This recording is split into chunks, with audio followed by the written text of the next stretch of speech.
Greetings and salutations to our fine podcast audience. Hello, everyone. Hello. How's everybody today? I'm just like I was on the previous podcast. Because just- we're recording at the same time. Ed just blew it. He blew our cover, man. Exactly like I was. We had a conversation at one point of, will we tell people we filmed these early? And Ed goes, I don't know why we'd ever bring it up. And it's the first thing he said. I just think you don't even need to mention it. Why would you say anything about it? Ed. You all know that when something's in my head, I can't really contain it. We know that. Yes, we There do. we go. All right. So here we are. We have crossed over into the new year. I was wondering, did you guys make any New Year's resolutions? And if so, how's that going for you? I did not make any resolutions this year. I am still working on last year's. I was going to say the exact I same have some thing. things that I put in place last year that I actually did gain ground on, but I don't feel like I should let them go yet. Yes. Yeah. Well, if they're going to be true habits, That's right. wouldn't you want to not That's let them right. go? So. I'm always starting random new habits. And so my wife gets annoyed whenever I come home and say, you know what, we're doing this now. She very famously one time, she likes to bring it up a lot. I came into the kitchen and I just said, I've been thinking lately and she just interrupted me and goes, are we starting to make our own shoes now? Because every time it's some kind of new random thing I've decided. Nathan the cobbler. That's what I said. I said maybe I can start sewing my own pants. man.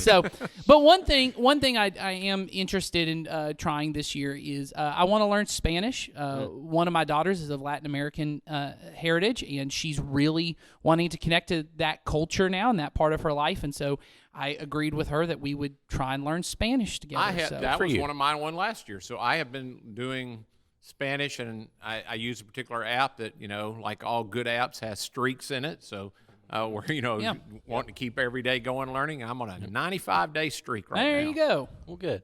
And I will say, excuse me, for this, the whole habits thing, building habits, we talked about this last January 2020, when we did the series Best Year Ever. Yeah, exactly. For 2020. That whole kind of jokes for that you can hold on to. But to go back to that, we talked about some of the things that actually help us create habits, and I can say for sure that the things that I did apply from that study and that book we read, Atomic Habits, are pretty well holding on for me. Me too. Mm-hmm. It really has worked for me. Yeah, me too. That whole thing of making things obvious and making things easier to do and do them at the same time every day, all of those principles that we learned back in January have held for me. Yeah, I would really encourage people to read that book, even if you're good at, even if you're also going to start sewing your own pants and you'd like new habits. You will get better at it if you read that book. Yeah. I'll say it gives language around a lot of stuff that maybe you already do or you've thought of doing, and it gives you ways.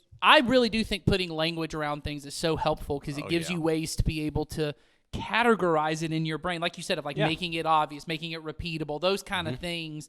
Even that thing they talk about of habit stacking, of you do this already all the time, just add this to the end of it, and all of that kind of stuff.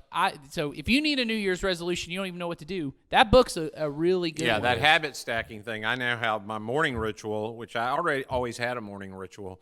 My morning ritual has way more steps now because I have continued to add a little bit of stack to it. And it's really been helpful. I mean, super helpful. Awesome.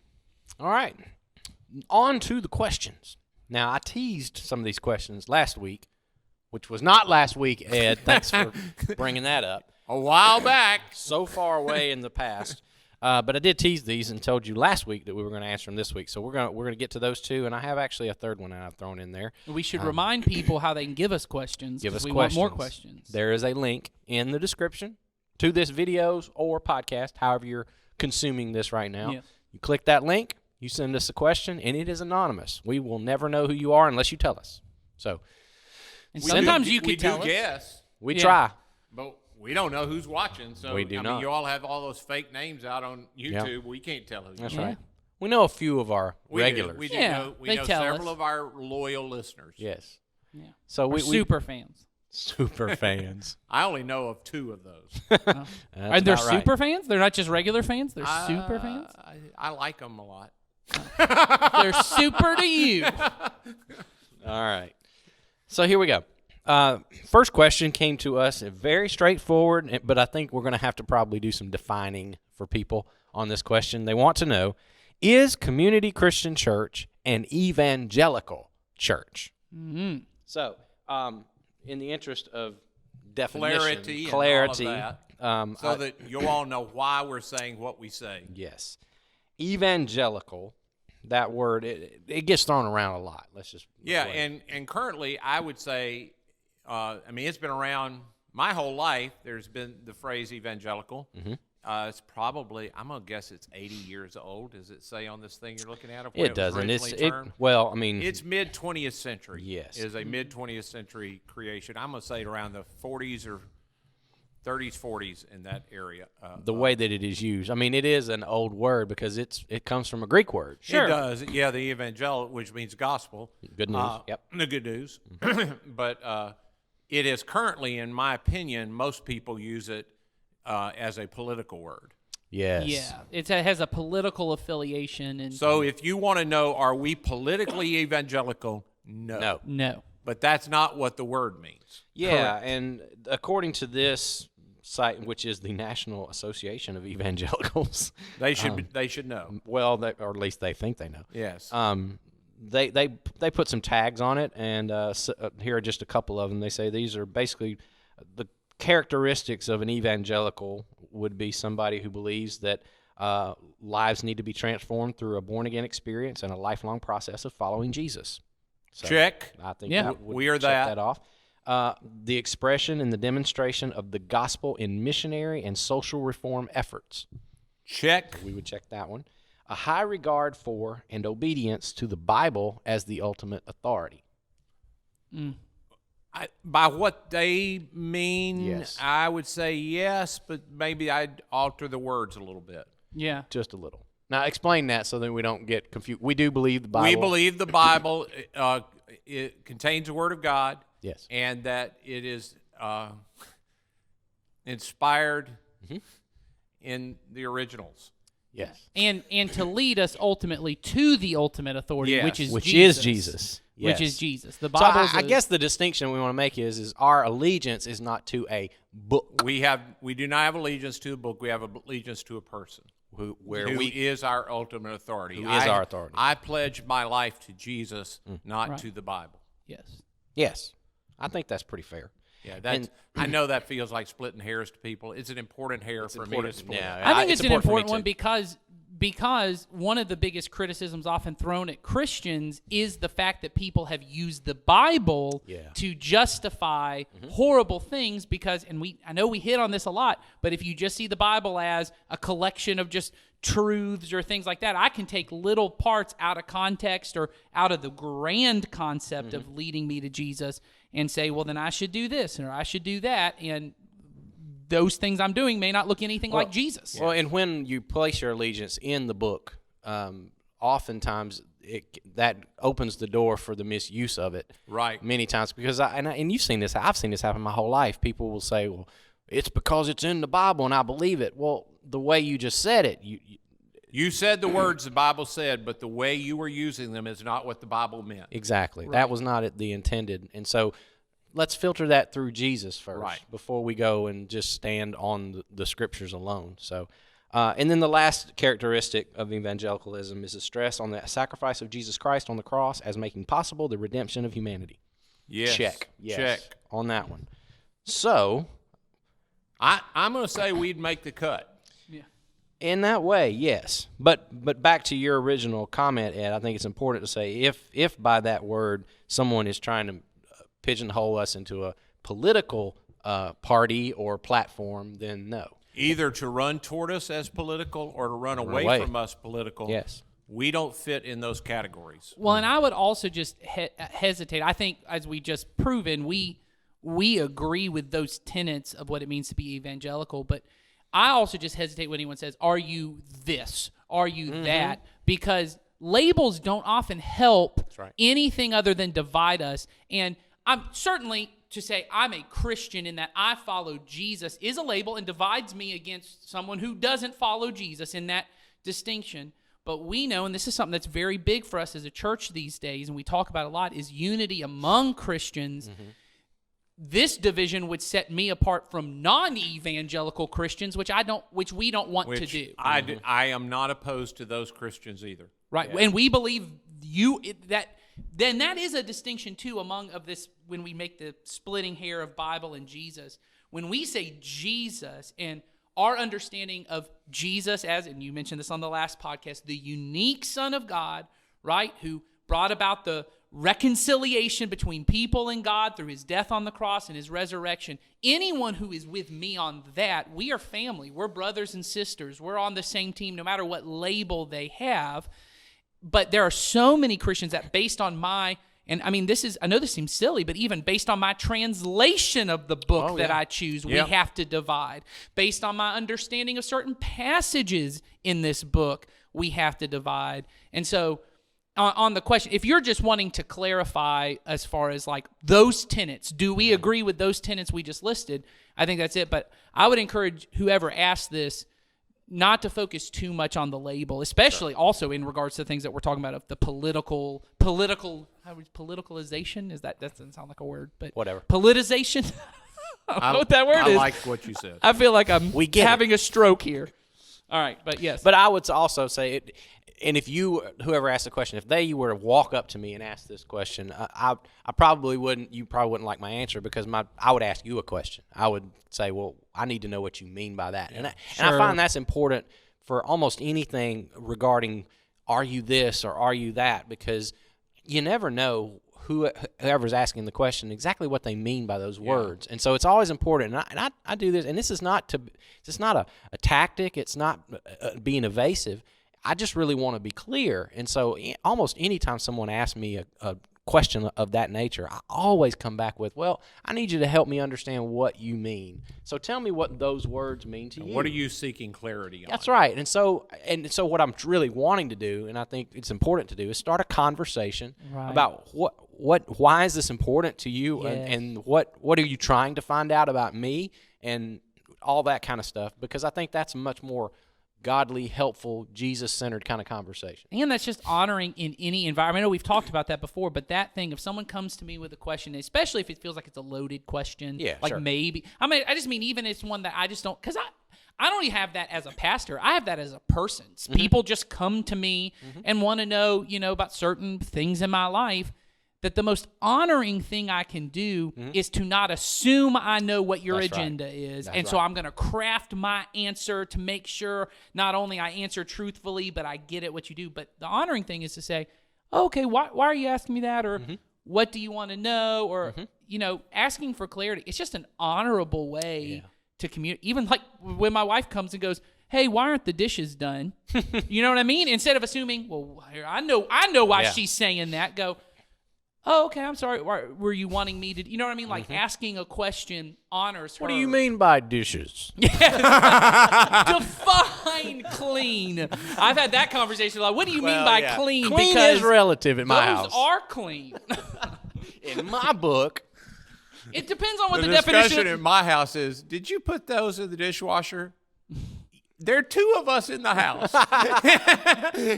If you didn't put it in the dishwasher, then yes, I did. Depends on what you I know what you're about to tell me is I did something wrong. You did it wrong. Just go ahead and tell That's me the assumption you've made, though. No, it's 100% the case. Depends on what So your far. definition of the word is.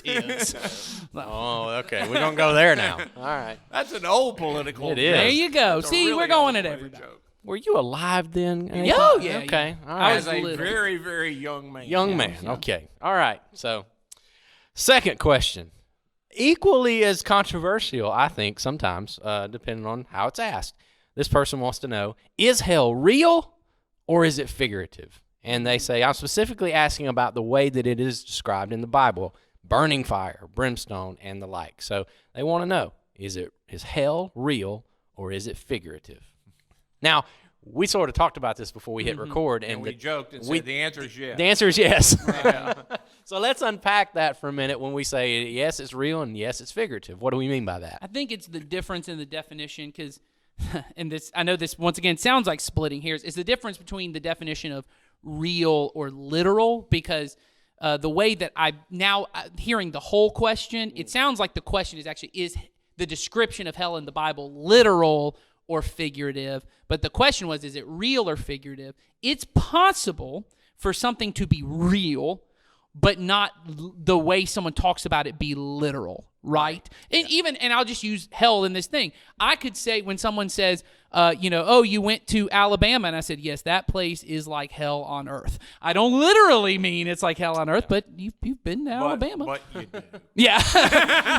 But You are correct. right, no, there's a difference between something. Alabama is a real place, and it's a bad place. I'm just joking. It's real. We love everyone in Alabama. That's right. Yeah. But anyway, so I think when you're You asking, can leave. That's right. yes, You are not captive. we can help you. That's right. But yeah, so I think it's important to understand. And certain things in the Bible are that way. I hear a lot of people say, because I believe the Bible has real truth, and there are a lot of, go back to our conversation just now about the Bible versus Jesus being the ultimate authority. A lot of, I shouldn't say a lot, but there are people who believe the Bible is the ultimate authority that believe because that's the case, everything that's real truth has to be literal truth. Yeah, it has right. to be taken word for word the way it's meant to be. Well, it's possible that someone is describing a real thing, maybe a real event, or just a real truth about God or life, but they're doing so in figurative Well, ways. if I take, for instance, I want to describe something that really is a real thing. As a 61-year-old, I want to explain that to my 4-year-old granddaughter. She does not yet have the language for me to do anything but to describe it in language that she does have. So that when she grows up and she goes, my grandpa said it was like this, and she realizes, one, either my grandpa didn't know what he was talking about because he Right. described it in a way that when I really know what it is, it ain't that. Or she, you know what I'm saying? She either has to discount me or she has to come to the fuller understanding, oh, he was using figures of Right. speech to describe something that I wouldn't have understood if he had used the exact right words to Right. describe it. And it's very possible that a spiritual place or a place that is currently we don't know much about, A state Right. of a existence. state of existence that we don't know much about, that the only way for the person who knew what it was like, which I think is the only person that talks about it. In Revelation, I was it's gonna say, described, Revelation, but but- it's Jesus Yeah. Yeah. that is revealing it. Yep. Or when he was on the planet, he's using language for us that maybe all he had at his disposal because we wouldn't have understood it any other way. And just to bring this point out, Jesus, we know the images that Jesus did use to describe hell was a literal place in Oh, yeah. Jerusalem. Yeah, the name he used Yeah. was definitely a right. literal garbage dump. That's right. Where garbage would smolder and burn Forever. Well, in their view. And There that you go. hundreds of years before was a place of child sacrifice and was Yes. of despicable kinds of That's evil. exactly and right. so Yes. he's drawing on contexts that they would have had to describe the kind of existence that will exist. That No good Jewish person would ever have wanted to go to Gehenna because or to live in Gehenna. Yeah. because it was a terrible place that It is a had had such- God-forsaken place. It was Right. a God-forsaken place, and so he's letting them know that with language, whether or not he is describing what the future holds for people who decide to be God-forsaken. God-forsaken Yes. by their own choice. By their own choice. I don't know or not. Well, and I think what Jesus is trying to describe is I doubt it personally. Okay. you doubt what part? I doubt That he was his- trying to be literal. I think it's Oh, that he figures was of being speech. literal. I Yes. don't know, and what he describes is bad. yeah, I mean, no, it's yeah, really sure, bad. Yeah. But Well, and I isn't don't it- know that it has to be literal. Well, and I don't understand why that. And I know a lot of Christians who will sort of shy back from that, what you just said, and I don't see the problem with it as much because, as you said, the Book of Revelation also uses those images of fire and brimstone and Yeah. burning and all of those things.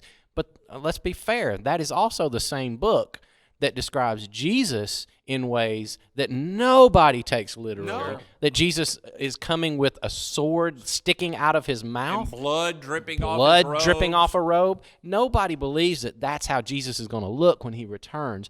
And yet, Well, we don't have a. well, Okay, sorry. yeah, I can't say nobody. Unfortunately, I know some that do. I'm sorry, Yeah. but you get Most my point. people Most who know the people. Bible don't take it that way. And so I don't. And again, we could both be wrong, Right. on saying that. There may be a literal fire, and that's why Jesus said that. I find it a little bit of a stretch because of those other things. And don't you think, because once again, these questions are kind of hard to answer facelessly.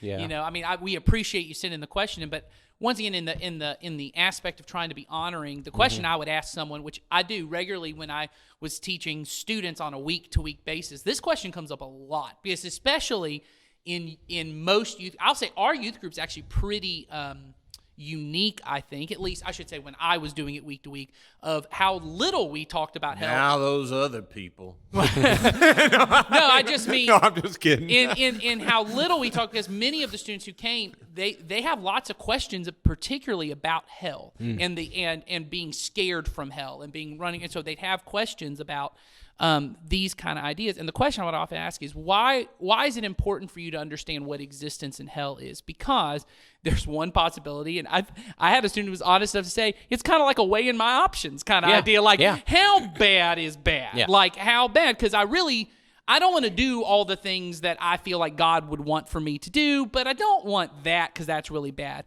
Or is it this fear, and I have lots of people of a God of love in some kind of eternal torment of people, that being a hard thing to reconcile. And so what I always came to with students was, one, that Jesus is describing a real reality of existence of what life without God forever will be like. That even in this life, even if I don't believe in God, I get glimpses of the beauty of God and the grace of God, and just living in the way the world operates is by grace of God. That there's an existence without all of that because I've chosen that. I've chosen I don't want God. The other side of that is that God is so loving, and that's what I often use with people who have questions about like eternal torment or fire and brimstone, that I believe that the God I see in Jesus is so full of love and so full of grace that he will always do the most loving thing for all people, even if it's hard for me to understand certain things as love. And I think for many of us who want to, as Christian pastors, who want to split hairs as far as hell and heaven and who gets in and who doesn't, I think we will be shocked by some of the people that I would have assumed that guy was definitely going to hell.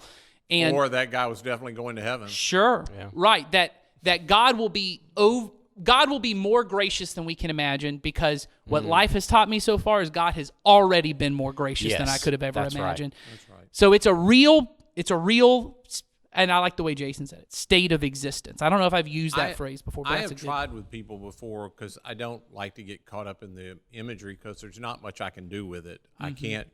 I'm okay. I mean, that may very well be literally what it is. Almost always when a person asks me that, it's because they have some doubts, but, you use this example of the student who said, I'm weighing my options. Well, I would say, I've said to people, the one thing I know for sure is God won't be there. That's right. Right. And nothing involved with God. It's been prepared, and it wasn't made for humans, it was made for the devil and those that follow him. So it's a God-forsaken place. I've just said to people, even if you don't want to follow God, you're asking me about what God said means that you believe there is a God. Sure. You know what I'm saying? So you, by your question, believe there is one. And that there are things that God does that you do like, even though you might not want to do everything he says.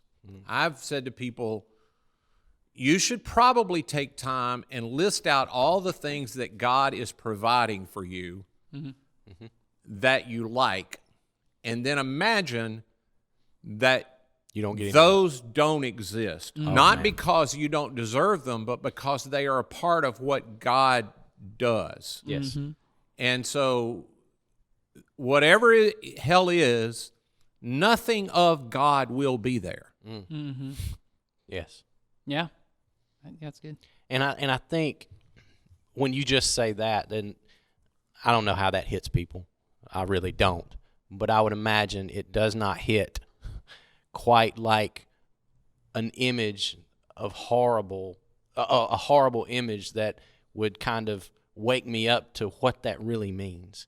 Yeah. And I think back to what we originally said is when Jesus and the writers of Scripture are using these images, I think that's what they're trying to do, is they're just trying to use what was available to them at the time to, and I don't like the word scare, but it's to jolt the person listening into, trust me, this is not what you want. Yeah. What you really want is God. Yeah. And I want you to see that. I can't make you. Not even God is going to make No. you.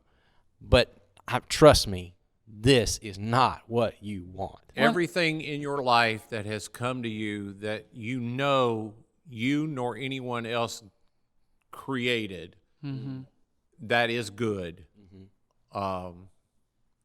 Everything. I mean, the And world. even when you say created, that's, anything around you that you Yeah. look at and you go, I didn't have anything to do with it, but I love that. Yeah. I love that I get to ride a motorcycle wherever I want to, and the wind blowing in my face. Well, That's you of didn't God. create the wind. That's right. You didn't create the sun. Any of those things you like, every time you have to say, I'm thankful for anything, Yeah. you admit I didn't have anything to do with that. Yeah. Well, and I think that's the importance of when you talk about Jesus using a real place of Gehenna as his thing, and that this is a place where these atrocities and these evils of child sacrifice, which I think is so... my mind can't really even fathom it. No. And I read a lot of like ancient history kind of textbook stuff, and you read about it a lot, but my mind can't fathom, because it's not just that's a horror. I mean, that by itself, just the fact that that exists is a horror. But the place that a person's soul and mind has to get to, that an entire society would not just say that's okay with us, but that's good and that's helpful for society. That in and of itself, when you talk about God being rude, God is not involved in any of that. And and I think Jesus is pointing to, you've seen in this world where places where God's will is not being done. Yeah. You don't want to be, and no one, no matter how like they're going to play AC/DC in hell and all my friends are going to be in hell. None of that. The real hell on earth situations are things that for us in America we mostly read about and we see on news occasionally, and we look at, and you think, what happens to a person that they would do things like that? You know what I mean? Yeah, and I think I do. that's part of the description of it is it's not just what's happening to me, it's what's happening within me. Yep.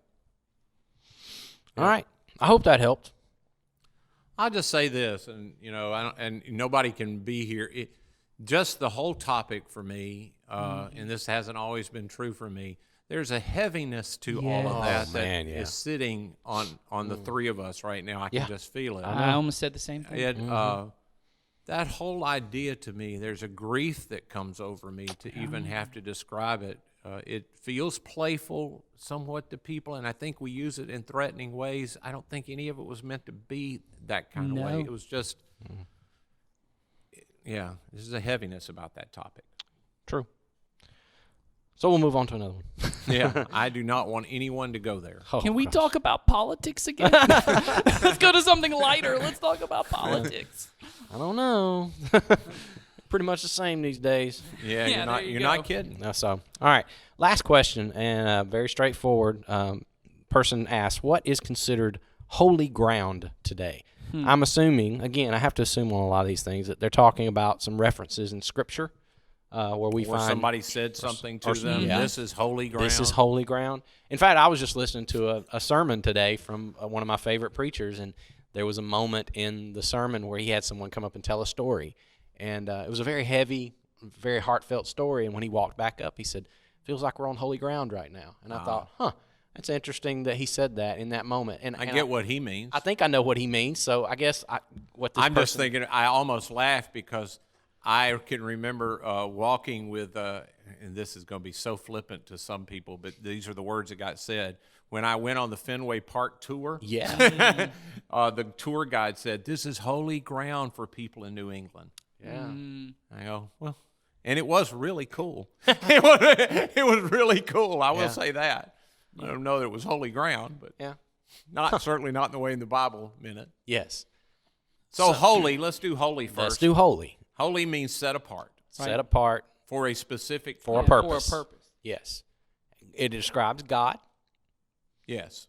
Well, and And in the Bible, when you talk about holy ground, at least the first thing, and maybe there are other cases I can't think of, but the first one you think of is Moses when he encounters God in the form of the burning bush, right? That God says, "Take off your shoes, for this is holy ground." And in particular, going back to what you said of it's set apart, what he's describing is he's not saying there's something extra special about this dirt. Yeah. He's saying, I've set this place apart. And by taking off his shoes, and we miss this, is in Middle Eastern or Near Eastern cultures, right? Even to this day, there's something very intimate about feet. In fact, I don't know, I've heard this correct, but that's one of the deals. I don't know why this is in my head, but that was one of the deals in Somalia with like the Black Hawk Down situation that supposedly was one of the things that caused as much anger as it did was the boots. That there's something about showing the bottom of your foot to someone that's offensive in that culture, and that in a lot of areas that's very offensive. Well, I've seen in some footage of when I think I saw a riot that happened in one of those countries, and they had torn down a statue of a leader that they wanted to overthrow, and they were hitting it with the bottoms of their shoes. Right. And it's a sign of disrespect and contempt. And so what God is saying by saying take off your shoes, he's actually saying I want this to be very intimate. That's I right. I've set this place aside for us to be close. And I think when it's used about God, like I think about the vision Isaiah has where the seraphim say, "Holy, holy, holy is the Lord God of hosts." And what they're just saying with holiness in that meaning has the meaning of set apart but distinct. That God is distinct. He is none other. like him. He is other than anything else. There's nothing else like him.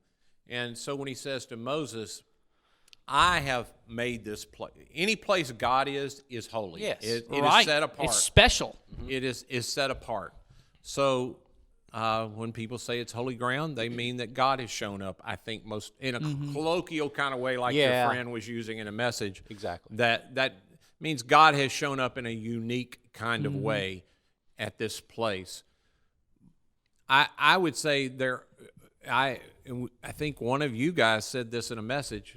I don't think it was me, but if it was me, I like it. Somebody said there are no more holy places, there are only holy people. And I do believe that's the new covenant. Yes. Yes. That what God has done is said, I no longer dwell in buildings or places, I dwell in people. And I think that's what the symbolism of when Jesus was crucified in the temple, the curtain was torn in two, because there used to be a most holy place within the temple, and people regarded that as a more sacred place than all the other places. Right. And that symbolism of saying, look, God is, and it was me that said that, by the way. Good job. In a message, it was called God Left the Building. And when the curtain was torn, God is essentially that saying. was the series we did last year before did it last COVID. year. We were in the middle of it when COVID hit. Were. That's right. God has left the building. God does not dwell in places per se. You don't have to go to a building in order to encounter God. God lives within you through now what Jesus has done. The Holy Spirit resides in us. And that's what Jesus told his disciples. He says, not only will God be with you, he will be in you. As soon as I send the counselor, he called him the Holy Spirit. So in that sense, and I was going to make that point, is in that sense, every place now is holy. Well, and that's that part sense. of what God's doing even in the holy ground moment by taking, you're out here with your sheep, you're not expecting to encounter God, because in every culture, in fact, and you'll see this once again as the Bible being a unified story leading to Jesus, it wasn't that at one point God said, I do reside in a building. In fact, they kept saying, That's right. hey, let's make, David at one point says, I want to make you a temple. And he's like, dude, what? Hey, man, stop. I'm fine. Leave that alone. That's Well, right. and even like him dwelling in a tabernacle, because at one point his presence is seen by a cloud, and it's like this, and then a pillar of fire by night. That it's these very environmental nature. God's all around us. He's with us all the time. And they go, can we put you in a tent? Yeah. Can we put you in this? Because in their culture, that's where God's resided. God's resided in temples. In that.